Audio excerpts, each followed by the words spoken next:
Ação Bíblica, uma obra missionária com mais de 100 anos e igrejas comprometidas com a Palavra de Deus.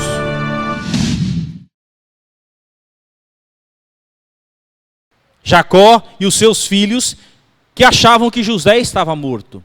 E quando a fome chegou, quando a comida faltou, eles ouviram falar que no Egito tinha comida e que eles podiam comprar.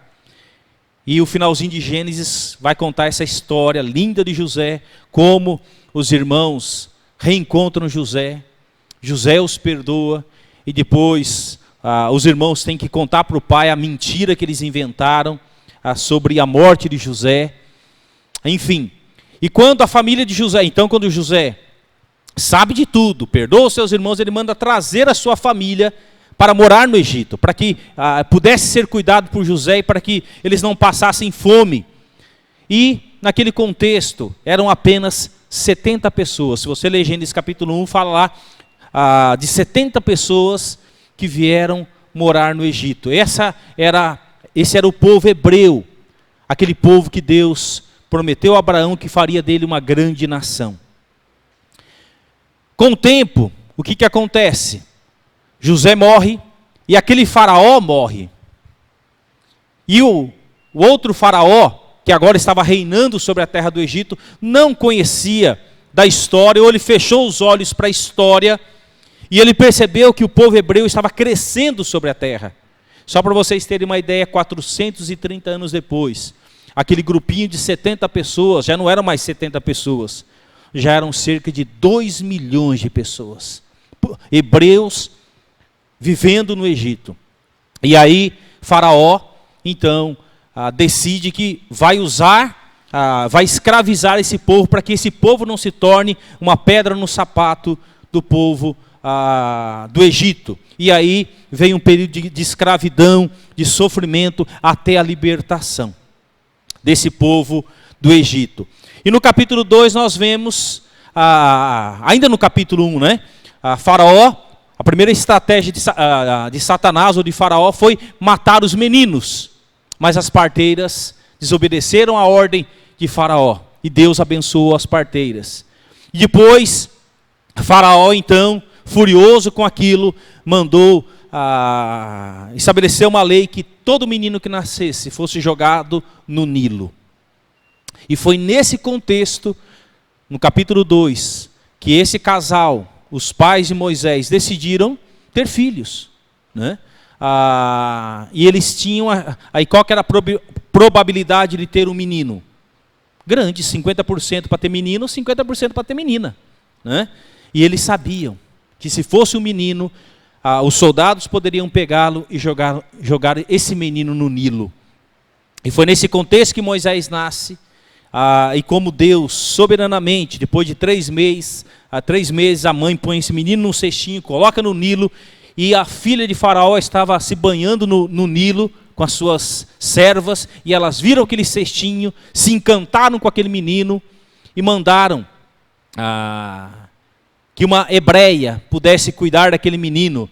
E a irmã que estava acompanhando de longe falou assim: eu conheço uma hebreia que pode dar de mamar, cuidar desse menino. E era a própria mãe, sem que a filha de Faraó soubesse. E quando esse menino já estivesse um pouquinho grande, ele iria morar no palácio. Então os primeiros 40 anos de Moisés vai ser no palácio, aprendendo tudo sobre a ciência, o conhecimento dos egípcios. Mas Moisés, ele era um hebreu, ele fazia parte do povo de Deus. E isso nós vimos no capítulo 2, que certa vez ele está andando pela terra do Egito e ele vê um egípcio maltratando um hebreu. E ele fica furioso com aquilo, e ele, em vez de conversar, tentar resolver a situação no diálogo, Moisés vai e mata o cara. Totalmente desequilibrado, já mata o cara.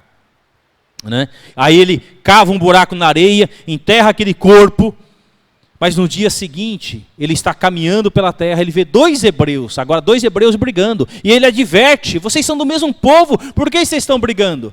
E um deles falou: Moisés, você vai fazer conosco aquilo que você fez com o hebreu? Ou seja, a história que ele tinha matado um egípcio já estava correndo entre o povo.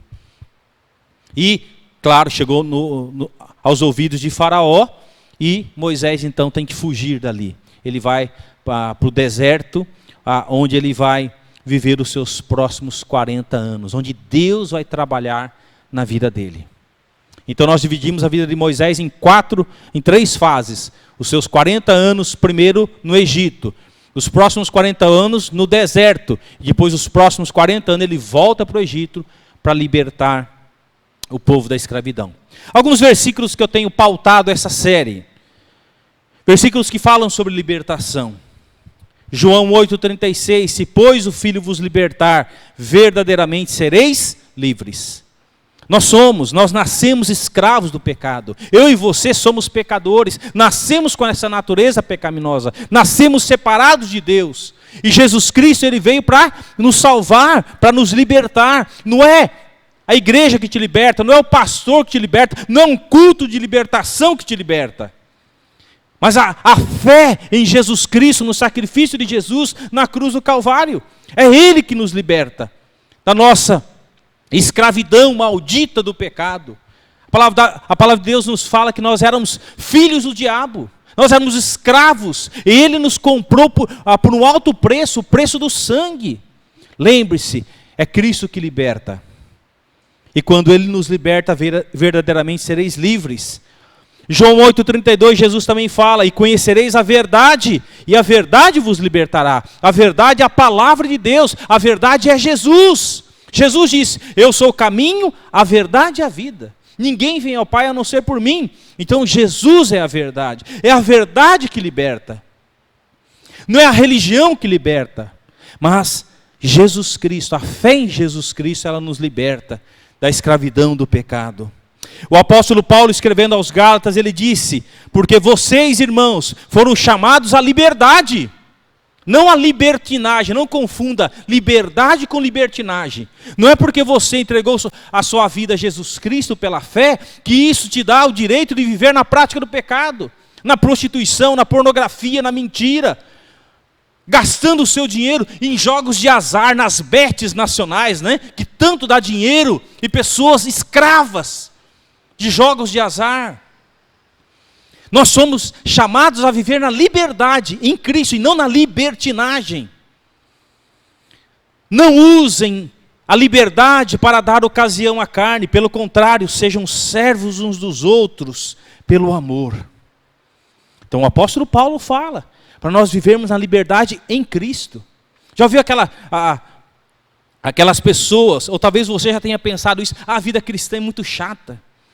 A vida, ser cristão, parece que você vive numa caixinha, você não pode fazer nada na vida. Isso não é verdade. Nós podemos fazer o que nós quisermos, mas nem tudo convém. O padrão das nossas vidas é a palavra de Deus, e Deus não baixa o seu padrão. Não é o padrão do mundo, mas é o padrão que Deus nos deixou na sua palavra. A irmã Carol leu aqui, Jesus dizendo, se alguém quer vir após mim, a si mesmo se negue, tome a sua cruz e siga-me. A vida cristã não é um mar de rosa. A vida cristã vai exigir da nossa parte sacrifícios. Não sacrifício para alcançar a salvação, porque a salvação é uma garantia pelo sacrifício de Jesus, não por aquilo que eu faço, mas ela vai exigir sacrifício. Vir na quinta-feira nas reuniões de oração vai exigir sacrifício. Falar de Jesus para alguém vai exigir sacrifício. Ler a sua Bíblia diariamente vai exigir sacrifícios. A vida cristã exige sacrifício, porque Jesus Cristo, Ele pagou um alto preço por nós. 1 Pedro 2,16, ele diz assim, vivam como pessoas livres, mas não usem a liberdade como desculpa para fazer o mal. Vivam como servos de Deus. Durante muito tempo, o povo de Israel, e por isso que Paulo escreveu Romanos, para confrontar principalmente os judeus, porque os judeus falavam, eu faço parte do povo, eu sou um hebreu, automaticamente eu sou filho de Deus, automaticamente eu tenho a salvação. Eu não sou gentil, eu sou judeu, Eu faço parte do povo de Deus. Eu sou da descendência de Abraão.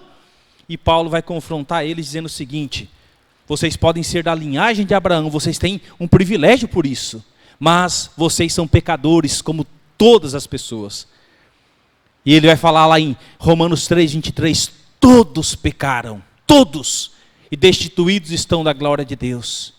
Lá no capítulo 6, verso 23, ele vai falar, porque o salário do pecado é a morte, por isso que as pessoas morrem. O salário do pecado é a morte. Então o apóstolo Paulo vai dizer, tanto judeu como gentil são pecadores e precisam ser justificados pela fé em Cristo Jesus. Então, meus queridos, não é porque nós somos filhos de Deus que nós podemos pecar à vontade. Cristo já morreu, Ele já pagou o preço, Ele derramou seu sangue, né? Eu já estou garantido. Por isso que a reforma protestante ela foi tão importante. Porque era um período da história em que muitas pessoas compravam indulgências. O que eram essas indulgências? Era uma carta que eles compravam por preço, por dinheiro, por valores, né? Ou doando a sua terra, dando a sua terra, dinheiro, não importa. E eles compravam aquela carta como estivesse comprando um pedacinho do céu, um pedacinho, um lote lá no céu. Não importa a vida que ele estivesse vivendo, não importa que ele não fosse para a igreja, não importa que ele não lesse a Bíblia, ele tinha a garantia. E os reformadores, então, foram levantados por Deus para mostrar para essas pessoas o que nos justifica é a fé em Jesus, não uma carta que eu compro. Ninguém compra a salvação. Ninguém nasce por direito tendo uma morada no céu.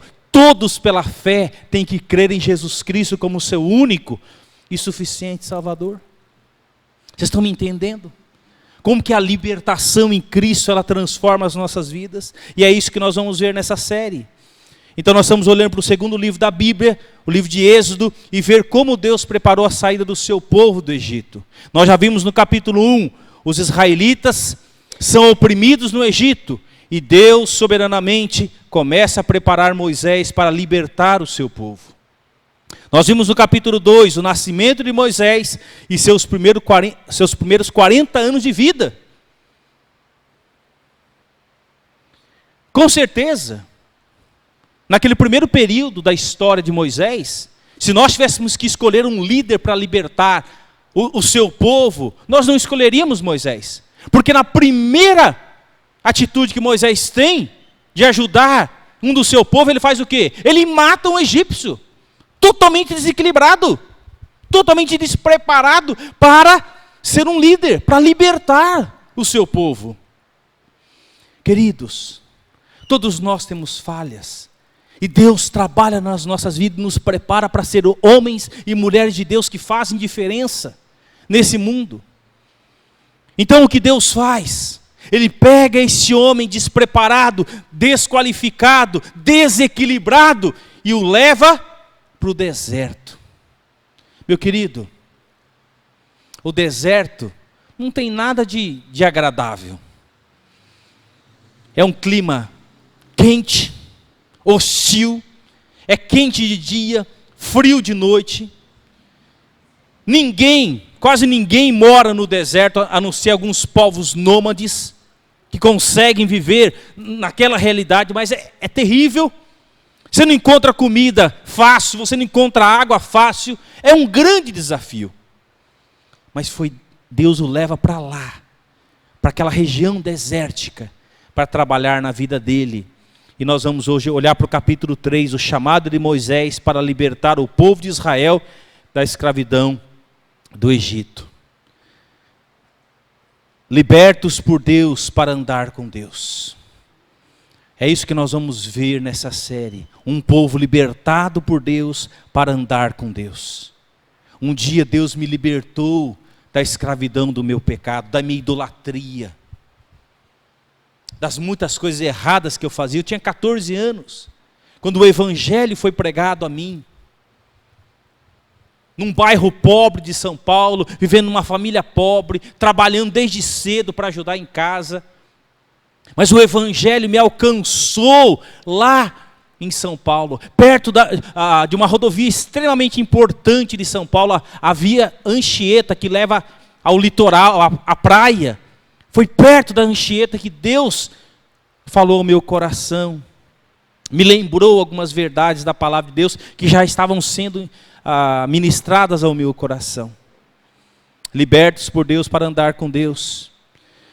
A preparação é a partida de Moisés. A preparação de Moisés para liderança exigiu um treinamento no deserto de Midian por 40 anos, o que implicou sua partida do Egito. Se Moisés ficasse no Egito, ele seria morto. Faraó acabaria com a sua raça, porque ele matou um egípcio. Não importa a justificativa, ele matou um egípcio. Então ele teve que fugir, senão ele seria morto. E hoje nós vamos olhar para o chamado de Deus. Ou seja, nós vamos ver o extraordinário de Deus acontecendo no ordinário, no dia a dia de Moisés. E nós vimos no capítulo 2, que Moisés, então, ele vai para essa região desértica, encontra uma família, que tinha 7 filhas, que eram pastoras, que cuidavam de rebanho, e Moisés foi recebido nessa família. O pai oferece uma das filhas, Zípora, que se casa com Moisés. Moisés tem filhos com essa mulher, e ele cuidava do rebanho, ajudava a cuidar do rebanho. Então nós chegamos no capítulo 3, que nos diz assim: Moisés pastoreava o rebanho de seu sogro Jetro, que era sacerdote de Midian. Um dia levou o rebanho para o outro lado do deserto e chegou a Horebe, o monte de Deus. Presta atenção nesse nome, Horebe, monte de Deus. Tá? Esse lugar é importantíssimo na história, tá bom? Principalmente naquele contexto.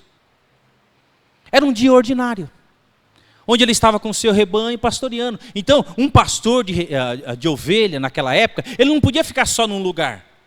Ele tinha que procurar lugares para o seu rebanho pastorear, onde tivesse relva para eles comerem, onde tivesse água para eles beberem. E muitas vezes eram caminhadas de quilômetros e quilômetros e quilômetros.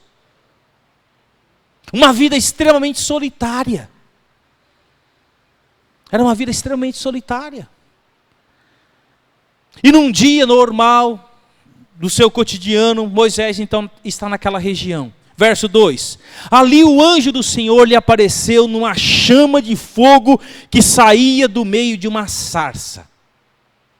Queridos, com certeza Moisés já tinha visto muitos arbustos, muitas sarças pegarem fogo no deserto, por causa do calor. Ou muitas vezes, por causa de uma tempestade, um raio. Com certeza ele viu muitas sarças pegando fogo ao longo da sua vida. Mas algo interessante, diz assim: Moisés viu que, embora a sarça estivesse em chamas, esta não era consumida pelo fogo. Uau! Essa sarça é diferente. Ela não é consumida rapidamente pelo fogo. Verso 3, que impressionante, pensou. Por que a sarça não queima? Vou ver isso de perto. Então Moisés, se fosse eu, se fosse você, num deserto, vendo algo extraordinário que a gente nunca viu acontecendo, né? Mesmo com medo, ele falou: eu vou chegar perto. Por que essa sarça não se consome?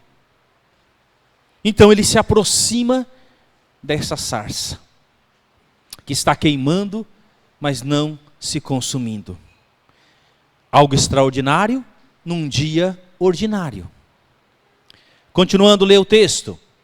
O Senhor viu que ele se aproximava para observar. E então do meio da sarça Deus o chamou. Moisés, Moisés. Eis-me aqui, respondeu ele. Tenta imaginar o susto que ele toma. Então disse Deus: não se aproxime, tire as sandálias dos pés, porque o lugar em que você está é terra santa, consagrada, separada. Disse ainda: eu sou o Deus de seu pai. Deus então começa a relembrar as promessas, a aliança que ele fez com Abraão lá atrás. Eu sou o Deus do seu pai, o Deus de Abraão, o Deus de Isaque, o Deus de Jacó, os patriarcas. Então Moisés cobriu o rosto, pois teve medo de olhar para Deus. Primeira coisa, quando ele se aproxima, curioso, né? Ele se aproxima e ele ouve uma voz: Moisés, Moisés, eu sou o Senhor, tire as sandálias, porque isso aqui é terra santa. Tire as sandálias.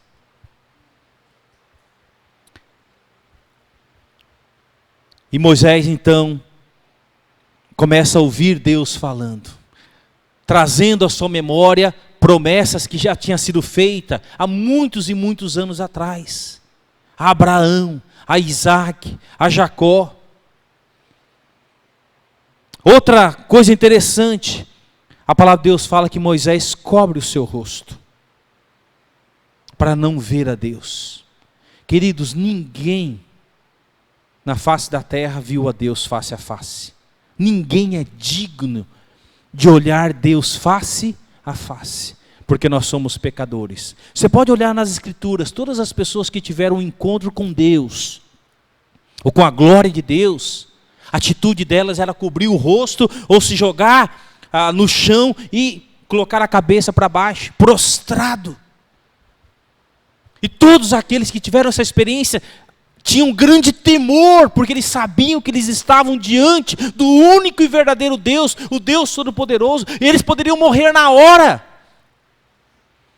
É interessante que na época do tabernáculo, quando foi construído o tabernáculo, depois o templo, havia os setores e havia o Santo do Santo, lugar santíssimo, que somente o sumo sacerdote, uma vez por ano, no chamado Yom Kippur, o dia da expiação, podia entrar na presença do Senhor para oferecer sacrifício. E o relato mostra de historiadores que o sacerdote que era escolhido para entrar, para oferecer o sacrifício a Deus, eles eram amarrados com uma corda.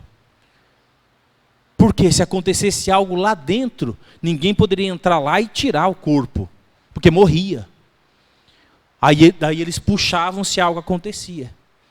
A santidade de Deus. E meus queridos, é assim que eu e você temos que chegar diante de Deus. Com reverência, com temor. Seja na nossa oração devocional, seja ao abrir a palavra de Deus, seja na nossa comunhão na igreja. Meus queridos, Deus não é o nosso coleguinha. Deus é o Deus santo, santo, santo, o Deus Todo-Poderoso. Lembre-se que nós somos pecadores. E Moisés, então, ele cobre o seu rosto diante da glória, diante da santidade de Deus, diante daquele que está falando com ele. Não brinque com Deus. Deus não é o nosso coleguinha. Deus não é o cara lá de cima, como alguns falam, o cara lá de cima. Não, ele não é o cara lá de cima. Ele é o Deus santo, santo, santo. Deus, ele pode acabar com a nossa vida por um estalar de dedos. Diante de Deus nós tememos e trememos diante dele. E Moisés então, naquele dia ordinário, ele tem essa glória, ele ouve Deus falando com ele. Ele tira as sandálias porque Deus fala que aqui é terra santa. Depois ele cobre o seu rosto diante da glória e diante da santidade de Deus. Deus continua. Disse o Senhor: de fato, tenho visto a opressão sobre o meu povo no Egito, e também tenho escutado o seu clamor por causa dos seus feitores, e sei quanto eles estão sofrendo. Deus sabe disso. Nada foge ao olhar do nosso Deus. Tudo está patente e claro aos olhos do nosso Deus. Tudo que acontece, Deus sabe todas as coisas. E Deus sabe que nos últimos anos, os egípcios e Faraó está escravizando, fazendo o seu povo trabalhar terrivelmente. E quando Moisés voltar, ele vai intensificar o sofrimento do povo de Israel, até a libertação. Deus sabe todas as coisas. E Deus sabe que você também pode estar sofrendo. Deus sabe das orações que você faz no secreto do seu coração. Deus sabe quando a luz do seu quarto se apaga, quando tudo está em silêncio. Deus vê as suas lágrimas quando você está chorando, talvez por uma situação que você está vivendo, ou por uma situação de um filho, ou por uma situação profissional, ou pela situação, pela falta de dinheiro. Enfim, Deus sabe todas as coisas, Deus conhece todas as coisas. E Deus está dizendo para Moisés: Moisés, eu sei, eu conheço, eu sei o sofrimento que o meu povo está passando. E eu estou ouvindo o clamor deles. Eu estou ouvindo. Verso 8: por isso desci para livrá-los. É lindo essa frase, por isso desci para livrá-los. Isso me faz lembrar quando Adão e Eva comeram do fruto e se esconderam com medo de Deus. E lá em Gênesis fala que Deus desceu até onde eles estavam. Adão, Eva, onde vocês estão?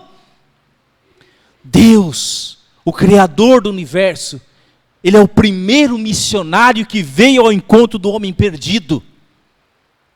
Primeiro missionário.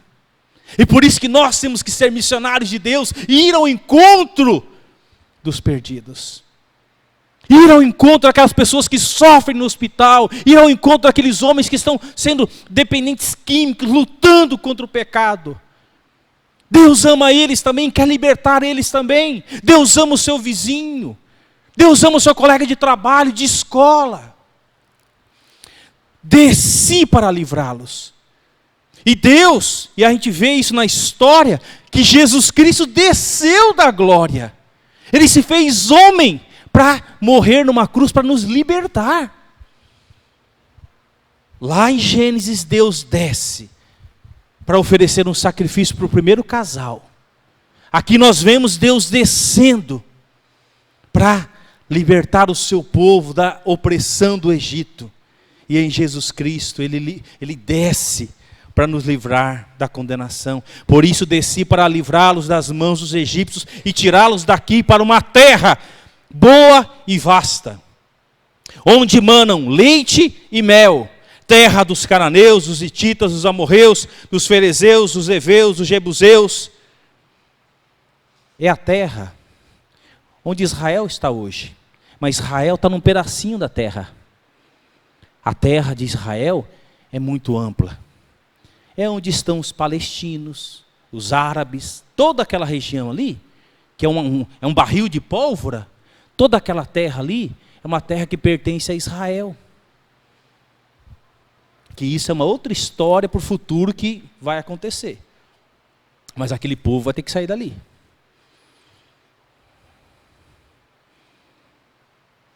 Essa é a terra que Deus está prometendo lá atrás.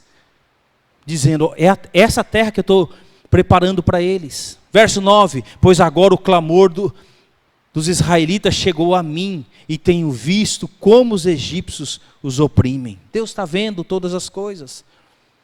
O sofrimento daquele povo. Você pode ter certeza que muito das obras dos egípcios, das construções dos egípcios, foram feitos com mão escrava de hebreus.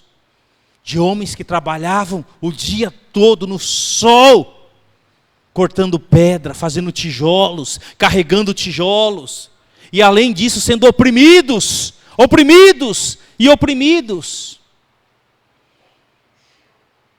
Tamanho era o sofrimento do povo, e Deus estava atento a tudo isso que estava acontecendo com o seu povo.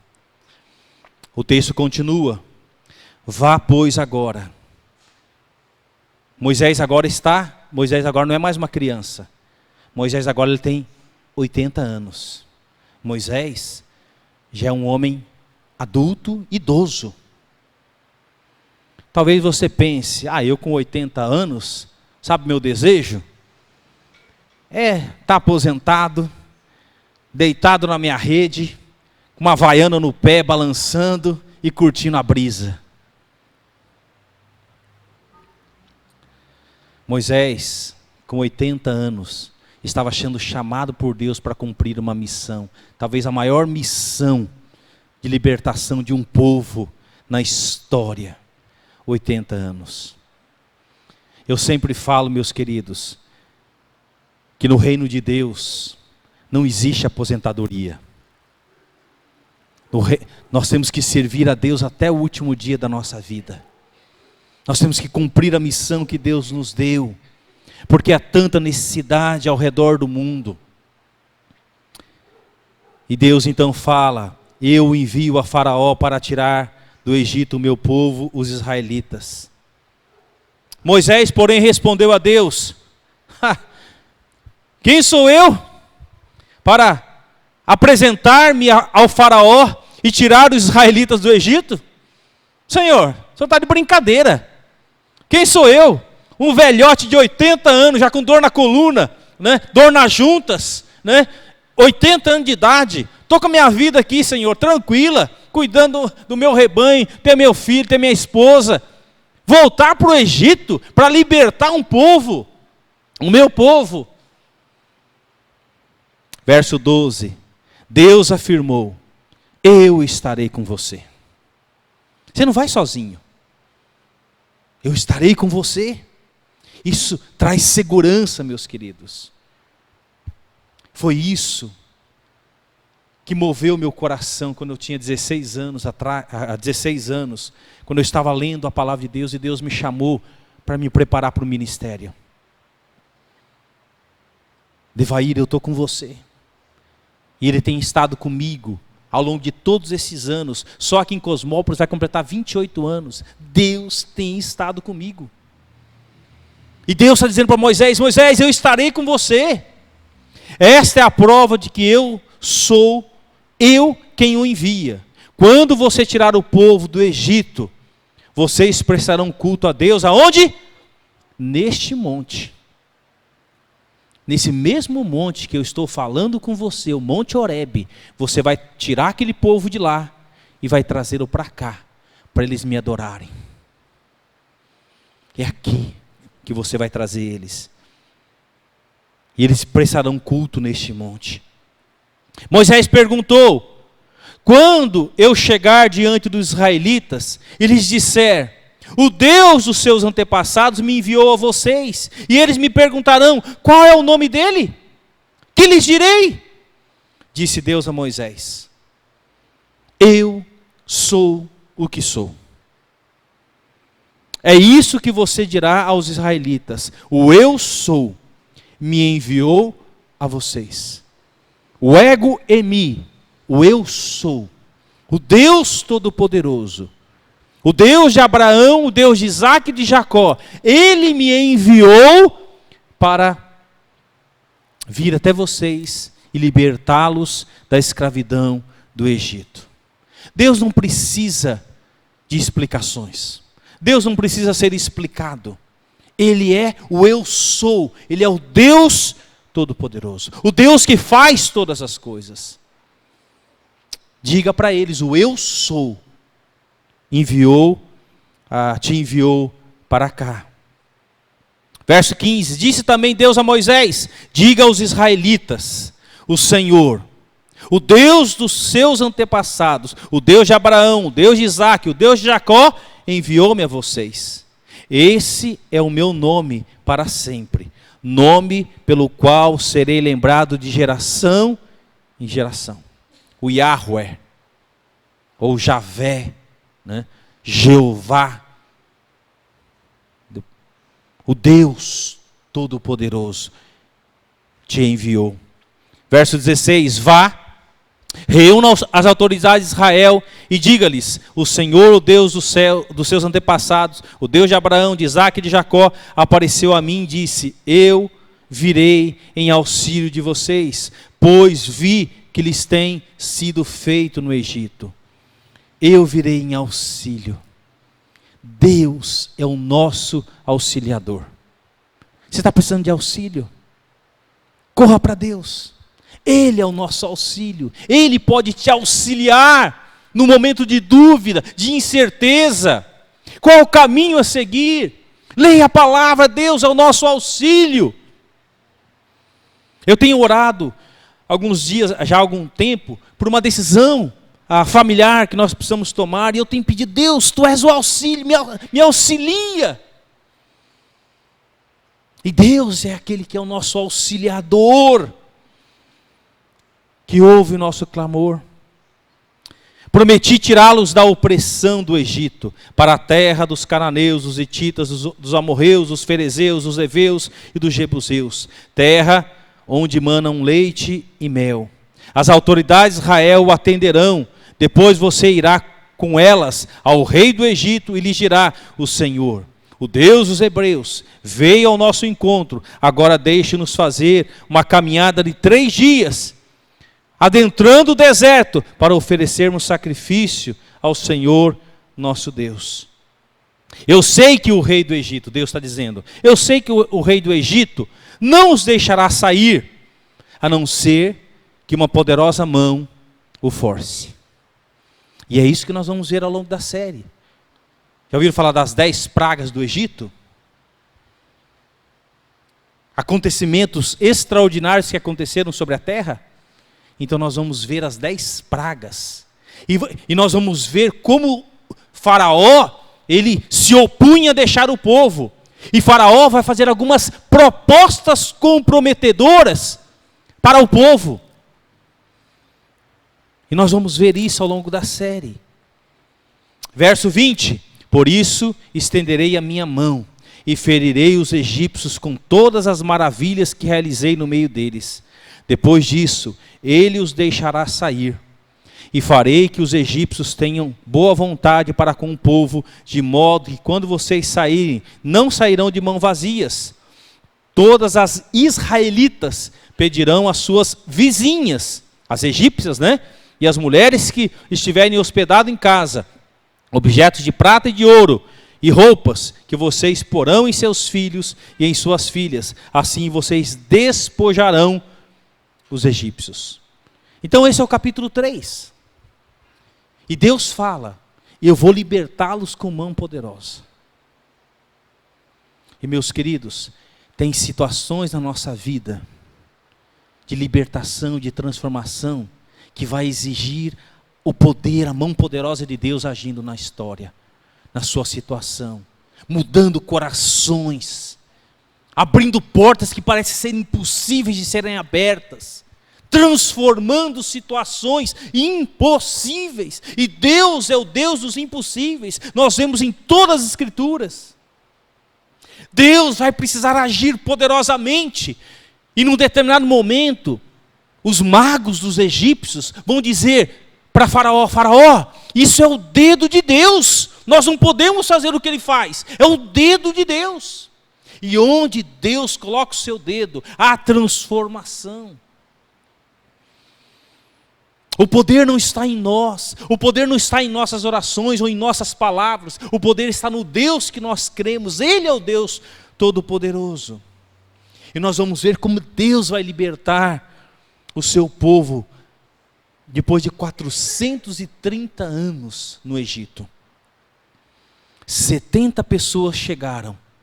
430 anos depois, eram 2 milhões de pessoas. Eram crianças, adolescentes, jovens, adultos e idosos. E Deus falou: eu vou tirar vocês daqui, do Egito, que é simbolizado o mundo, e Faraó é simbolizado Satanás. Eu vou libertar vocês daqui, caminho de 3 dias até Horebe, onde vocês vão me adorar. E eu estou preparando para vocês uma terra onde mana leite e mel, uma terra fértil. Tudo que vocês plantam, vocês colhem. Porque Deus ama o seu povo. E Deus quer o melhor pelo seu povo.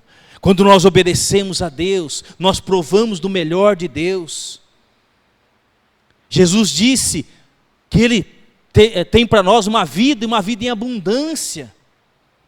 Isso não quer dizer que nós não passaremos por situações difíceis, por desertos na vida. Mas uma coisa nós temos certeza: Deus está conosco no deserto ou no momento bom da vida. A singularidade de Deus foi revelada na extraordinária visão da sarça ardente. Ele é o Deus da aliança patriarcal, preocupado e envolvido com seu povo para cumprir as promessas feitas a eles. E Moisés é designado como enviado de Deus a Faraó para libertar os israelitas. O chamado de Deus a Moisés. Deus chamara Moisés, mas ele recusara, alegando: eu não tenho credenciais, eu não tenho conteúdo, eu não tenho certeza de que serei ouvido, eu não tenho boa comunicação, eu não quero esse compromisso. E cada uma dessas justificativas será refutada pelo próprio Deus. A suposta incapacidade de Moisés foi refutada pela presença de Deus com ele. Queridos, ao longo de tantos anos de ministério, sabe o que mais dói no coração de um pastor?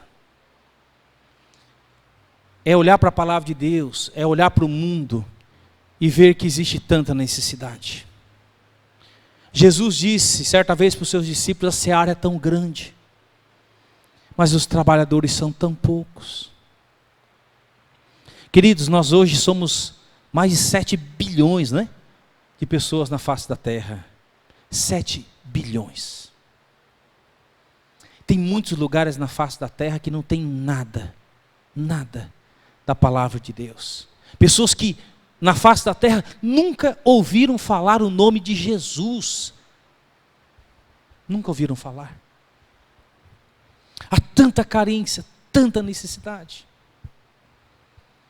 Queridos, é maravilhoso estar numa igreja, mesmo que ainda não tenhamos ar-condicionado, temos um ventilador soprando, cadeiras confortáveis, uma boa música, a mensagem dizendo para ele. É maravilhoso tudo isso. É a graça de Deus para conosco. Mas, meus queridos, a vida cristã é muito mais do que 2 horas de um domingo na igreja. Tem pessoas sofrendo aí fora, clamando. Tem pessoas escravizadas pelas drogas, pela bebida, pelos jogos. Tem maridos espancando esposas nesse momento. Tem tios, familiares estuprando meninas, sobrinhas, nesse momento em algum lugar. Tem meninas sendo estupradas em algum lugar, ou nos países de guerra. Essa é uma das estratégias de guerra. Quando muitas vezes entram num povo, eles estupram as meninas. Tem famílias destruídas. Tem muitas pessoas nesse momento, talvez em cima de um viaduto, flertando entre pular e não pular. E você pode ter certeza que muitos estão pulando, muitos estão se cortando, muitos estão dando tiro na cabeça. Pessoas que precisam ser amadas, pessoas que precisam ser ouvidas, pessoas que precisam ouvir do amor de um Deus que deu o seu Filho Jesus por elas. E é triste pensar que muitas vezes podemos estar nas nossas casas, nos nossos smartphones, vendo reels, né, futucando a vida dos outros, sobre fulano, sobre Beltrano, assistindo horas e horas de séries. E eu não estou dizendo que eu sou contra isso, não é isso. Mas, meus queridos, se a minha vida cristã se resume a isso, você não entendeu a libertação em Cristo. Jesus Cristo pagou um alto preço, Ele te libertou do império das trevas, para você fazer diferença nesse mundo. Que adianta você chegar diante de Deus um dia, e Deus falar: olha, quantas horas da sua vida você ficou nas redes sociais? Quantas horas da sua vida você ficou assistindo séries? Quantas horas da sua vida você ficou assistindo televisão, novelas? Quantas pessoas passaram pela sua vida e você não falou daquilo que aconteceu na sua vida? daquilo que te transformou e te libertou. Quantas vezes nós clamamos, nós precisamos de voluntários para ajudar nos ministérios da igreja. Tem necessidade para limpeza, ministério de louvor, ministério de ensino, tem tanta necessidade, tanta coisa para fazer pela obra do Senhor. Quantos povos estão clamando nesse momento em oração, talvez lá no seu vilarejo, estão orando dizendo assim: Deus, manda um missionário para cá, manda, Senhor Deus, um pastor para vir nos ensinar a palavra de Deus, porque não tem ninguém que ensina a gente. E eu vivi essa experiência das vezes que eu fui no Amazonas, de ribeirinhos que me procuravam e falavam assim: pastor, você não quer vir para cá nos ensinar? Nós não temos ninguém que nos ensina. Você sai dali com o coração arrebentado, diante da necessidade.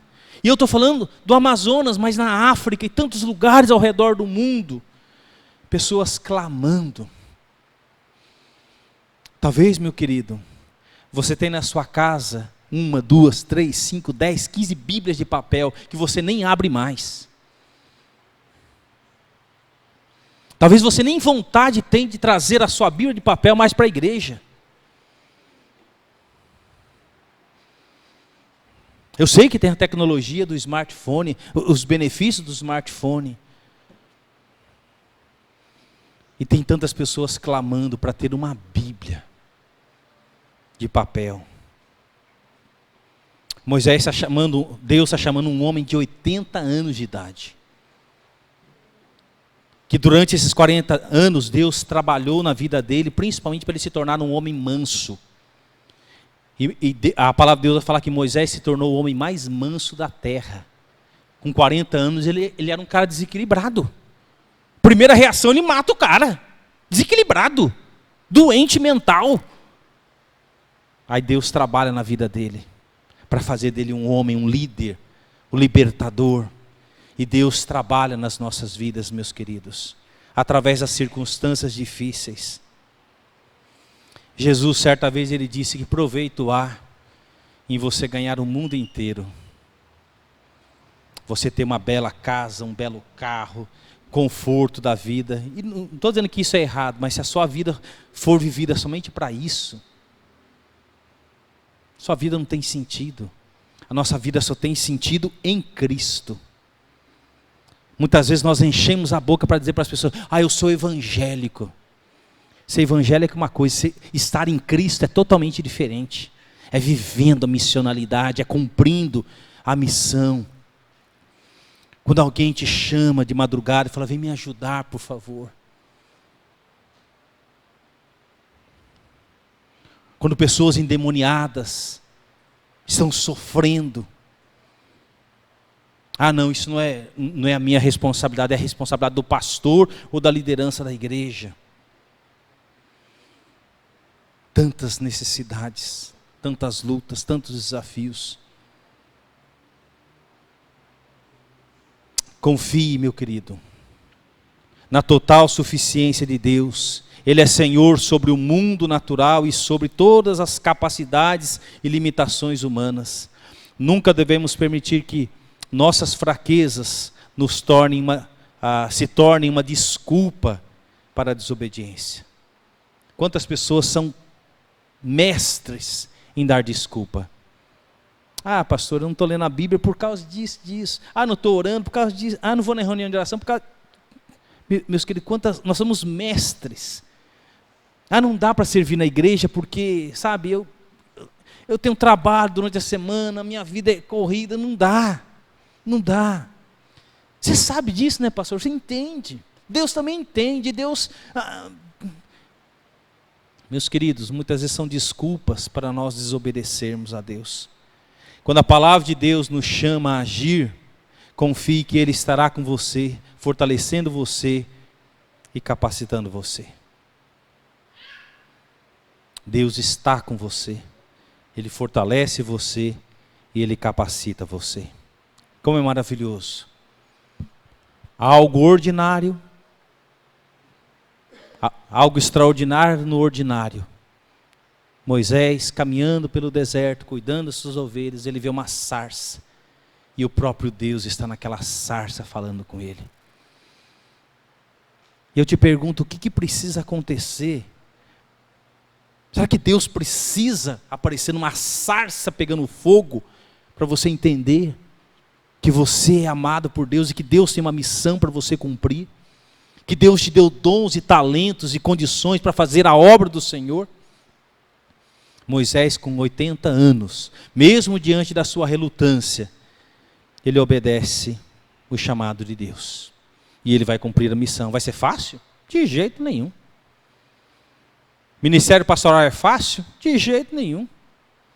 Ser missionário no campo é fácil? De jeito nenhum. É uma batalha atrás da outra. Eu sempre brinco, né, que muitas vezes o pastor é o último a saber, o primeiro a levar pau.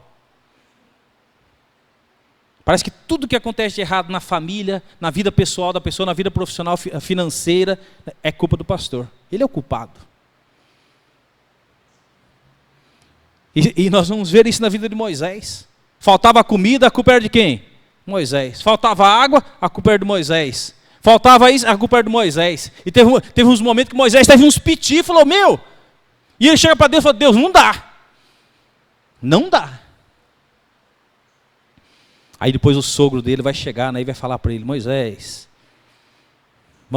faz isso aqui, ó.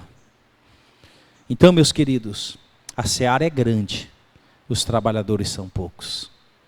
E Deus pode estar te chamando hoje para fazer uma grande obra.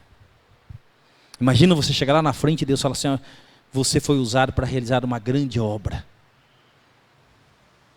Deus quer te usar para realizar uma grande obra.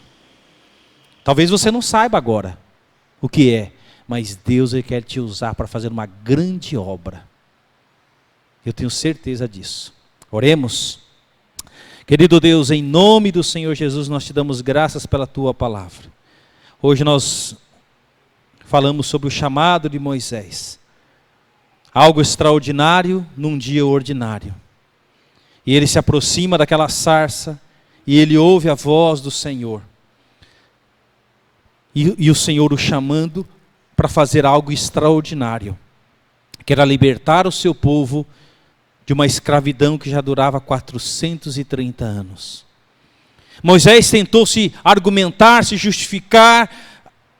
E Deus foi falando, Moisés, tudo isso que você está dizendo é justificativa. Uma coisa é importante você entender, Moisés. Eu vou estar com você. Você não vai estar sozinho nessa.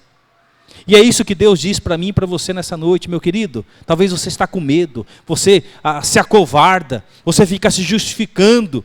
E Deus está dizendo, meu querido, você não está sozinho, eu estou com você. Você quer ver algo extraordinário acontecendo? Se disponha. Se coloque à disposição, fala, eu quero, Senhor. Eu quero que o Senhor faça algo extraordinário através da minha vida. Não para que as pessoas batam palma e lembrem de mim, mas para que o Senhor seja glorificado. A seara é tão grande, existe tanta necessidade. Para todo canto que nós olharmos, para o norte, para o sul, para o leste, para o oeste, há necessidade. Há pessoas clamando. Há pessoas nesse momento tirando a vida, Senhor. Há pessoas nesse momento espancando sua esposa, batendo nos seus filhos. Quantos jovens estão se drogando nesse momento? Quantos estão se alcoolizando, se embriagando? Quantos estão se prostituindo? Quantas meninas estão sendo estupradas nesse momento? Quanta necessidade. E o Senhor nos chama para fazer diferença nesse mundo. O Senhor nos chamou para a gente ser religioso. E o Senhor não vai levar nenhum religioso para o céu. O Senhor vai levar filhos e filhas que tiveram suas vidas libertas e transformadas por Jesus Cristo e que fazem diferença. Em nome do Senhor Jesus, abra os nossos olhos, Senhor, antes que seja tarde demais. Abra, Senhor, os nossos olhos, em nome de Jesus. Amém. Ação Bíblica, uma obra missionária com mais de 100 anos e igrejas comprometidas com a palavra de Deus.